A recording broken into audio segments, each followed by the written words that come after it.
लेकिन आज मसला ना पूछी हैं लोग। कौन मसला पूछी है कि ये बताओ मौलाना साहब कि आदम अलैहिस्सलाम के निकाह को पढ़ावा रहा है। कहो पे है मूसा अलैहिस्सलाम के खाला के का नाम रहे, बताओ। अरे पूछो तो वो चीज पूछो जिस पर तुम्हारे ईमान और दीन का दारो मदार हो। एक साहब एक जगह पूछला कि मौलाना साहब जो इब्राहिम अलैहिस्सलाम मिना के मैदान में यहाँ कुर्बानी कहना है तो दुम्बा हलाल हो रहा है तो के गोश्त को खींच रहा है। अब बताओ कहाँ ढूंढे जाओ। मसला पूछो, नमाज का मसला है, वजू का मसला है, नहाने का मसला है, ताकि आप दीनदार बन जाओ। अभी एक लड़के का फोन आया बनारस से कि मौलाना साहब एक बिटिया से हमार मोहब्बत रहा है तो हम दोनों अब से में यह निकाह कर लिया। उसे हम कहा कि तो का हम अपने निकाह में कबूल किया हो, कैसे कबूल किया होएगा निकाह। तो हमने कहा निकाह में ईजाब कबूल रुकन है और 2 गवाहों का होना शर्त है। जब तक 2 गवाह नहीं होंगे निकाह नहीं होगा। जैसे नमाज के लिए वजू शर्त है, बगैर वजू के नमाज नहीं होती, ऐसे ही बगैर गवाह के निकाह नहीं होगा। तो मसाइल पूछना चाहिए। बगैर वजू के नमाज नहीं। एक जलसा में तकरीर होता रहा, एक आदमी खड़ा होगा कि इसका मौलाना का तो बगैर वजू के नमाज नहीं। हम तो बगैर वजू के पढ़े थे फिर भी रुकवो ठीक कर लिए थे, सजदों में ही चले जाए थे, हमको कोई परेशानी नहीं होता। इतने इसे बैलाहा मिल जाते हैं। वो कहा था कि तुम कहा तो बगैर वजू के नमाज नहीं, हम बगैर वजू के नमाज पढ़े थे और हमका कोई तकलीफ नहीं होते। रुकू कैली, सजदा कैली, कुरान पढ़ ली, सलाम फेर ली। तो लागत है बगैर वजू के नमाज नहीं होते यानी को रोक देते, ये मतलब नहीं है। देखो मुसलमान हो, मुसलमान की अलामतें पहचानो। हदीस पाक में मन का न मिनकुम मोमिना, तुम में का जो मोमिन हो मुसलमान हो, फलयकरिम दैफा, तो चाहिए कि अपने मेहमान की वो इज्जत करे, वला युज़ा जारा, और अपने पड़ोसी को तकलीफ न पहुंचाए। मुसलमान की पहचान मेरे नबी ने बताई है 2। मुसलमान हो तो अपने मेहमान की इज्जत करे और पड़ोसी को तकलीफ न दे। मेहमान आवे तो उसे भौंगियाए के न बोलो, वो आवे तो तनी मुस्कुराए के बोलो, ताकि वो जाने कि हमारे आने से घर वाला खुश है। उसके पास बैठो, ये नहीं कि उसका कुर्सी बैठा है तो चले जाओ खेतवा, ये भी अखलाक के खिलाफ है। 4 पाई हो तो उसको पैताने न बिठा लो बल्कि सिरिहाने बिठा लो, अगरचे तुमसे छोटा हो। मेहमान की इज्जत करो और मेहमान से काम धाम न ले। ये नहीं कि चलो खंदिया खंदाए दो या घास कटवाए लो, इसमें मेहमान की बेइज्जती है। लेकिन मेहमान को भी चाहिए कि उतनी ही दिन तक मेहमानी करे जब तक वो कोई इज्जत हो। कुछ मेहमान तो ऐसे हैं कि अगर इज्जत करे लागो तो 15-15 दिन तक जाएंगे, नाम ही नहीं लेते। हाँ, परे रहिए। एक आदमी ऐसा रहा है मेहमानी में जाए, कोटेदार के यहाँ होके रिश्ता रहा है और कोटेदार प्रधान के कौन कम यूजना आवा करत है। वो गेहूँ रहा है तो बढ़िया बढ़िया खाए पावे, बेड पर सोए पावे तो पड़ा रहा है 10-10 दिन तक, चला आवे घरे और 2 दिन के बाद फिर बेग लेके पहुंच जाए, फिर पड़ा रहा है 10-10, 12-12 दिन। बात ना करो, चुप रहो यार। तो मियाँ बीवी खिदमत करत करत हो गए परेशान, आपस में कहा थे लागत है घर हमार बिल्कुल निगाम बसाए ली कहा। तो दोनों सलाह के कहीं अब की जैसे आवे वैसे हम तुम झगड़ा करे शुरू कर दी। तो ला मोहल्ला घर से भाग जाई। प्लान बन गया। वो बेचारा आदत के मुताबिक बेग ओग लेके पहुंचा। फिर खड़बड़े दरवाजा, बीवी दरवाजा खोलिस, अंदर ला के बेग रखिस। बीवी गिलास लेने गई। वाकई में जाहिलियत की हद हो गई। ये पठानों का गांव। अरे तौर तरीका सीखो यार। अदब से जिंदगी बनती है, जन्नत भी जहन्नम भी। ये फितरत अपनी, ये खाकी अपनी फितरत में न नारी है न नूरी है। अदब है तो सब कुछ है। अगर तुमने अदब न किया महफिले मिलादुन नबी का, तो तुमसे बड़ा बदनसीब कौन है? नबी की मिलाद सजाए हो और इसका अदब एहतराम नहीं। खैर अल्लाह तौफीक दे दे। तो रतिया के गिलास उठावे पे बर्तन खड़बड़ान बहू के मर्दवा डांटिस भैया कुछ बोली पे मारपीट चालू हो गया। जब मारपीट चालू हो गया रतिया रोवे लाग। तो मेहमान के कुछ गैरत है, सोचिस कहा बते न हम आए होत न गिलास उठावे जात न मारपीट होत, हमरे वजह से भवा है। तो कुछ शर्मान बहुठाइस बेग चल दीस वापस। जैसे चला दरवाज़ा पार किस, वैसे वो रतिया गए पीछे से दरवाज़ा झट से बंद किस। अपने आदमी से कहा था कि हम अपने मकसद में हम लोग कामयाब हो गए, आज छुट्टी मिल गया। तो मर्दवा कहा थे हम कत्ते होशियार हैं, तुमका मारा बहुत है लेकिन चोट नहीं लगे दी है। तो रतिया कहा थे होशियार हमू बहुत हैं, रोई बहुत हैं, लेकिन आंसू यक्को नहीं निकाले। तो मेहमनवा बाहर खड़ा रहा, कहते गए हमू नहीं हैं, दरवाज़ा खोलो। गए हमू नहीं हैं। इस तरह मेहमान और मेज़बान मिल जाएंगे तो कहाँ तक इज्जत होगी?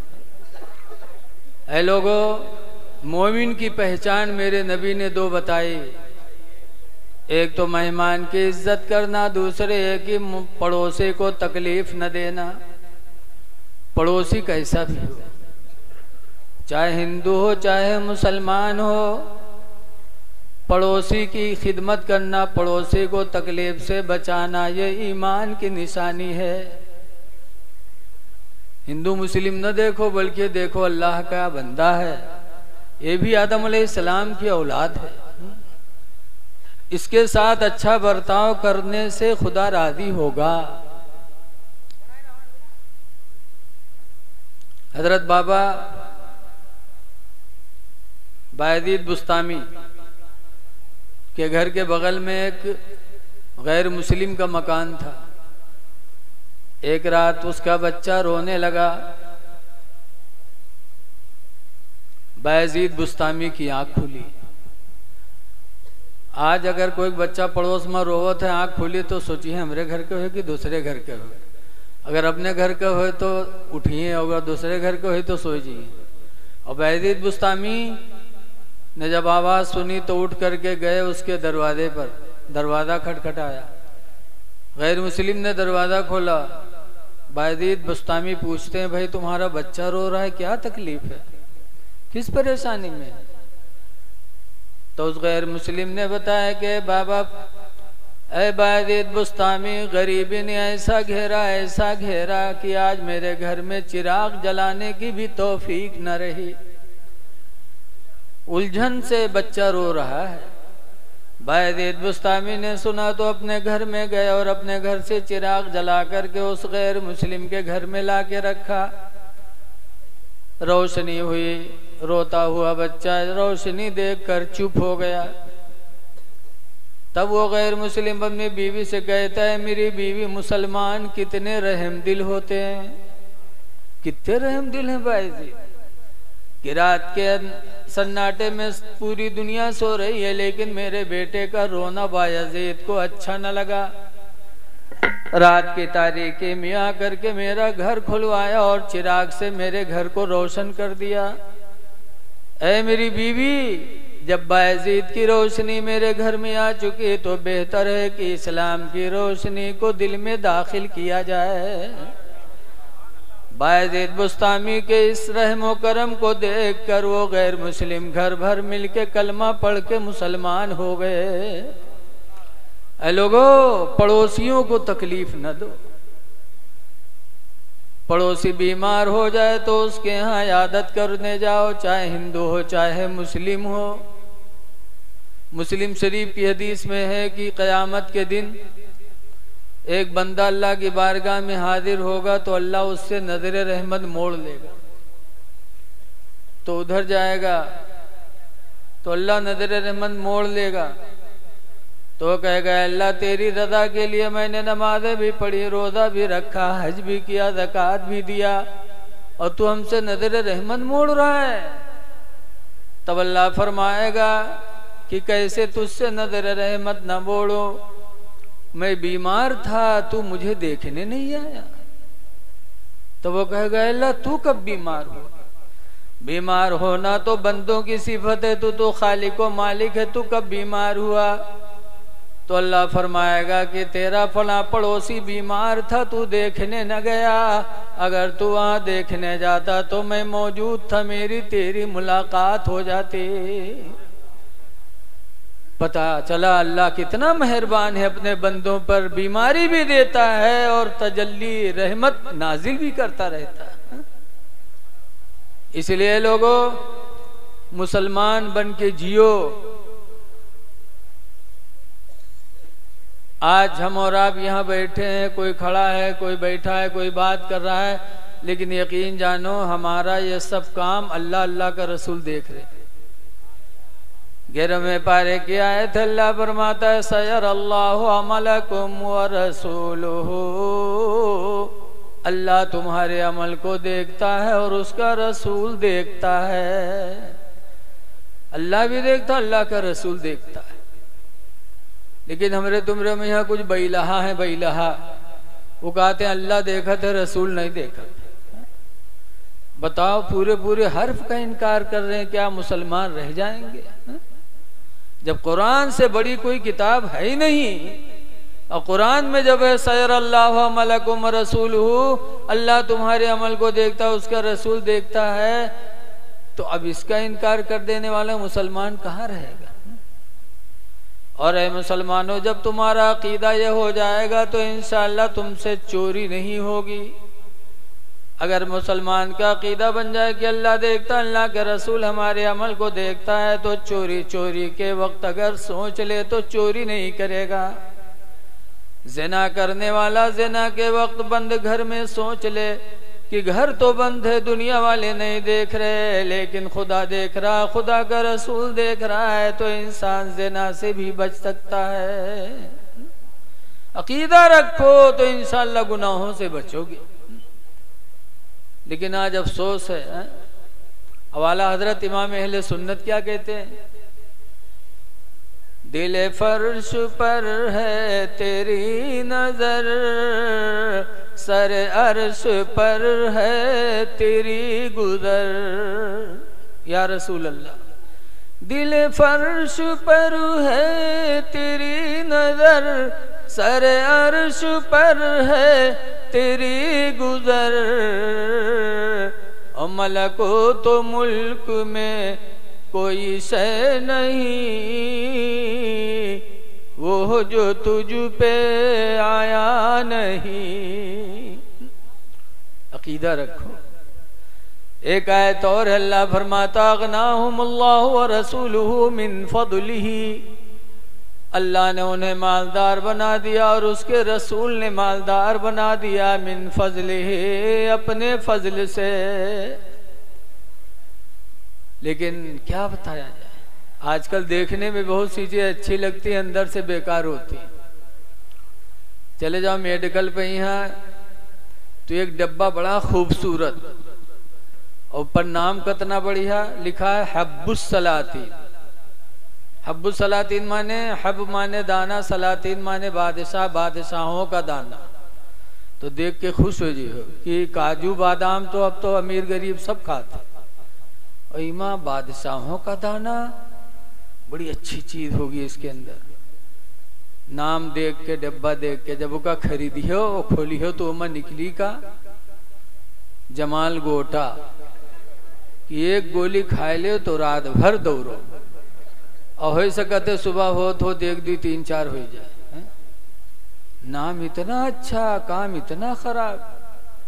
ऐसे ही एक किताब है जिसका नाम है तक़वियतुल ईमान, ईमान को मजबूत करने वाली किताब। लिखा किसने? मौलाना इस्माइल देहलवी देवबंदियों के पेशवा ने।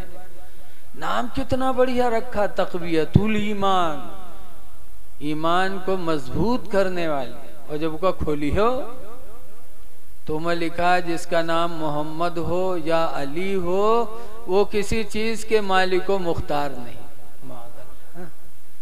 कुरान कहता है अगनाहुमुल्लाहु व रसूलुहु मिन फदलिही, कि मालदार कर दिया उनको अल्लाह और अल्लाह के रसूल ने अपने फजल से। और ये इस तरह कहते हैं। इसलिए लोगों इस दौर में ईमान बचाना बड़ा मुश्किल काम है। आज दाढ़ी टोपी कुर्ता पैजामा में नमाज के नाम पर ईमान पे डांका डाला जाता है और लोग नमाज रोजा देख के उधर बहक जाते हैं। मौलाना अब्दुल मुस्तफा आदमी ने लिखा है कि एक दरख्त था, दरख्त के ऊपर एक मुर्गा बैठ कुकरू कूं करे। करीब में कहूँ भेड़िया रहे, सुनी बा मुंह चटपटान के कि लागत है कहूँ शिकार है। ढूंढा ढाड़ा था पेड़ के नीचे, देखे मुर्गा ऊपर बैठा है। तो भेड़िया बहुत परेशान कि अल्लाह कैसे शिकार हो। तब भेड़िया कहे इसके मुल्ला जी आपने अजान पढ़ दिया है, अब नीचे उतरिए नमाज पढ़ी जाए। तो मुर्गा जाने का कुछ नहीं कि नियत है गड़बड़। नमाज के नाम पर बुलाए कि अब्बे साफ कहती। तब मुर्गा इधर उधर देखने लगा। करीब में दरिया थी, दरिया में शेर पानी पी रहा था और मुर्गा जानता था कि ये पानी पी के इसी पेड़ के नीचे आराम करने आता है। तो मुर्गा ने कहा मुल्ला जी रुकिए,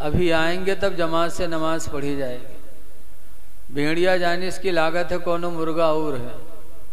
बड़े लालच में उधर देखे लाग, लेकिन जब शेर पानी पी के दरिया से पेड़ की तरफ बढ़ा और भेड़िया की निगाह पड़ी, वह भेड़िया पूंछ दबाए के भाग। तब मुर्गा ने पुकारा, रे मुल्ला जी कहाँ जा रहे हो? आओ आओ इमाम साहब आ रहे हैं। तो भेड़िया कहे हमार वजू टूट गया है, वजू बना भेजे। यही हाल है। ये कम पढ़े मुसलमान सीधे साधे लोगों को नमाज के नाम पर बुला करके ईमान लूटते हैं। और जब कोई पढ़ा लिखा होता है तो कहते हैं हम बहस करने नहीं आए। हमारे खन्नापुरवा में एक जमात गया है बहुत पहले, तो हम उनसे गए, कहा काहे आए हो? कहे हम नमाज सिखावे आए हैं। तो हम कहा नमाज के वाजिबात बताओ कितने हैं? तो कहते कहूँ मौलवी मौलाना थोरो हैं। तो एक पठान कहीं जब तू जानन है तो का फलान करे ही आए है रे, वो उठाए गोदाहरा मारिन भाग्य सब। बताओ, ईमान बचाओ ईमान। रमजान शरीफ का महीना आने वाला है मुसलमानों। हुजूर फरमाते हैं रमजान के आने पर मुसलमान खुश होता है और रमजान के जाने पर मुसलमान गमगीन होता है। और मुनाफिक रमजान के आने पर गमगीन होता है और रमजान के जाने पर खुश होता है। वही लोग 28 के जो चांद निकारे लागत हैं वही हुए जानो। 28 के बक्के लगी दो हुआ थे देखे पर गवा। क्यों? उनके लिए रमजान भारी है। तो मुसलमान की पहचान कि रमजान के आने पर खुश और जाने पर गमगीन, और मुनाफिक आने पर गमगीन जाने पर खुश। इसलिए लोगों रमजान का महीना आ रहा है, रोजे रख लो, तराविया की नमाज जमात से पढ़ लो, हीले बहाने से काम न लो क्योंकि आप सुन्नी हो। आला हजरत की जिंदगी नजरों के सामने है। आला हजरत बहुत छोटे थे, बहुत छोटे। रमजान का महीना आया तो आला हजरत ने जिंदगी में पहला रोजा रमजान का रखा तो माँ बाप बहुत खुश।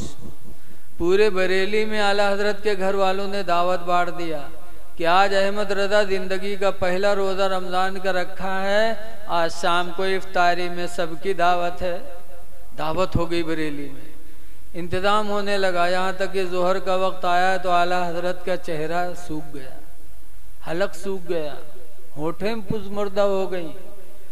आला हजरत के अब्बा ने देखा, एक बाप के दिल में औलाद की कितनी मोहब्बत होती है बाप ही जानता। बोलो। तो आला हजरत के अब्बा आला हजरत को उठा के लेके गए कमरे में,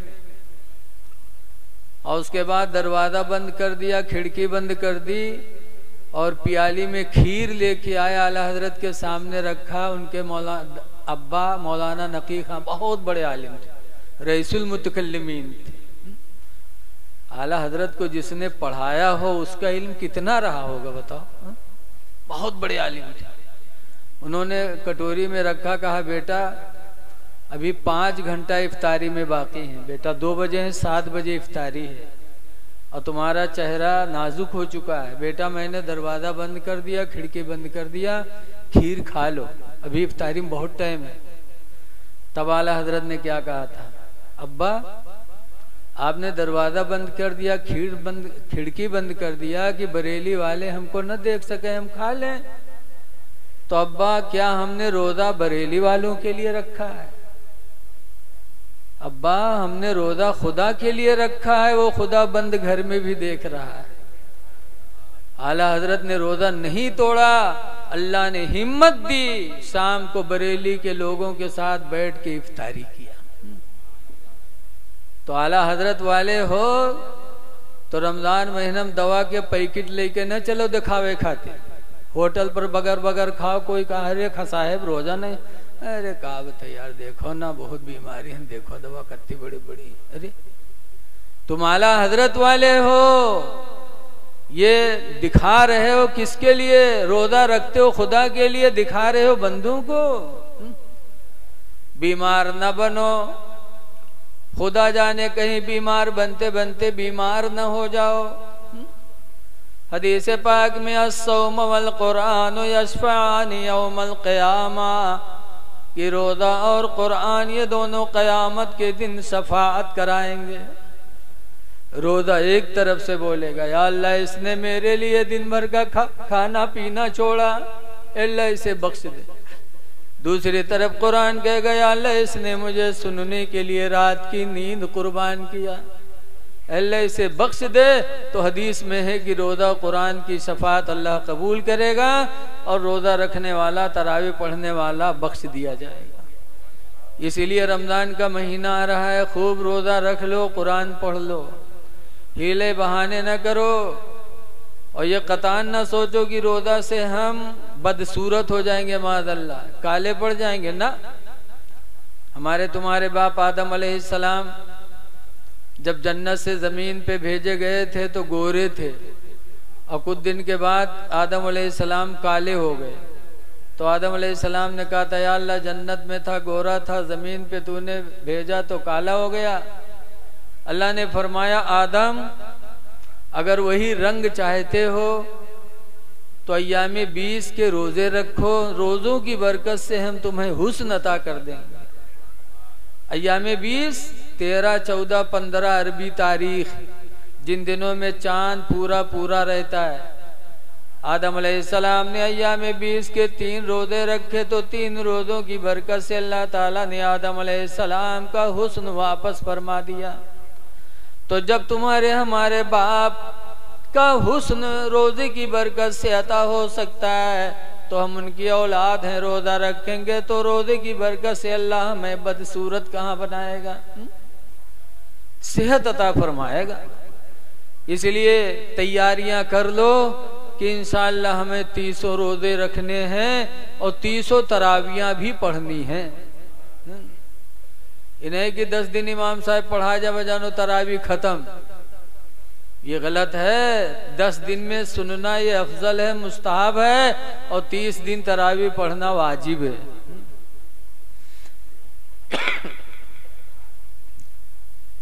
तरावी पूरी पूरी पढ़ा करो।